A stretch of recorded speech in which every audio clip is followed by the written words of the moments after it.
Welcome back. Today we're taking a deep dive into the standardization of a CNC machine, a project that bridges the gap between digital design and physical prototyping. This project was developed at the NED University of Engineering and Technology under the supervision of Sir Harris. Our primary goal? To analyze height and width limitations and apply the CDIO principle: conceive, design, implement, and operate to ensure vertical and horizontal stability. We aren't just building a part, we are verifying tolerances and structural integrity through rigorous engineering analysis. The journey begins in the digital workspace. Using SolidWorks, we designed a multi-part assembly consisting of a base stand, a micrometer top, and the integrated unit. The base plate was drafted with specific dimensions: 20.90 units by 10.90 units, ensuring a stable footprint for the assembly. As you can see in the technical drawings, precision is non-negotiable. We defined the mounting points for the micrometer to ensure a seamless fit during the physical implementation phase. Design is only as good as the physics behind it. We moved the model into a static structural simulation to test its stability. For the prototype, we chose two specific materials: aluminum 6061 and acrylic plastic.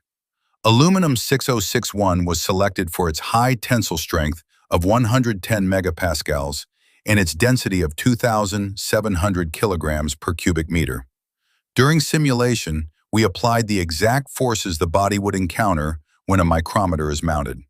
The results were excellent: a total deformation of only 0.00138 millimeters, proving that the model is exceptionally stable under load.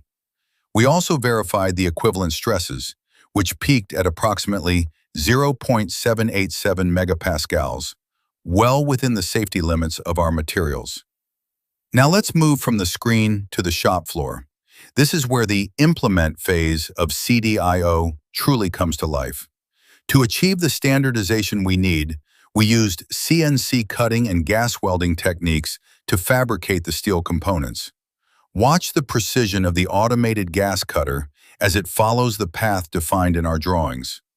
By utilizing automated systems, we minimize human error and ensure that the physical part matches our CAD geometry perfectly. The sparks you see are the result of cutting through high-grade steel plates to form the structural ribs and the main vertical column of our stand. Once the parts were cut and refined, we moved to assembly. Here is the final fabricated unit. It consists of the heavy base, the vertical support column, and the angular reinforcement ribs we analyzed in our simulation. We also integrated high-precision stepper motors, specifically NEMA-style motors, to control the movement along the different phases: phase, radius, and cut. Measurements were taken at each stage: 129 millimeters, 124 millimeters, and 116 millimeters, to verify that our real-world tolerances match our initial design. This step is crucial for the standardization of any CNC machine. From the first line of the SolidWorks sketch to the final weld on the shop floor, this project demonstrates the power of a systematic engineering approach. By combining simulation with precise fabrication, we've created a stable, standardized platform for CNC operations. Thanks for watching, and stay tuned for more engineering breakdowns.